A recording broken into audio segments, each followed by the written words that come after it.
Ready to take your banking digital with Lunar? The application process is super streamlined, but like any bank, they have some important document requirements you need to have ready.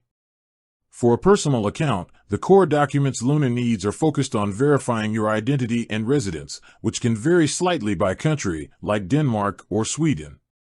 Generally, you'll need a valid form of personal ID.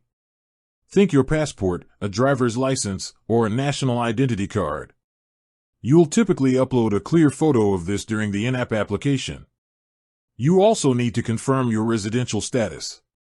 For Danish residents, this often includes your MIT ID and a document confirming your address, like your yellow health card or another official document. In Sweden, you'll usually need bank ID and some proof of address.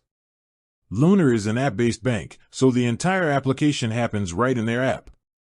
They'll ask you questions about the intended use of your account to comply with banking regulations.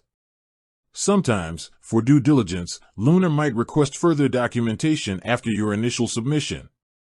This could be a recent bank statement from another bank or your latest payslips or tax returns. If they need anything extra, they'll send you a clear message directly through the app telling you exactly what to upload. The key takeaway? Have your primary ID and local digital ID ready, be prepared to answer questions about your banking habits, and check the app for any follow-up requests. That's how you get your Lunar account open quickly.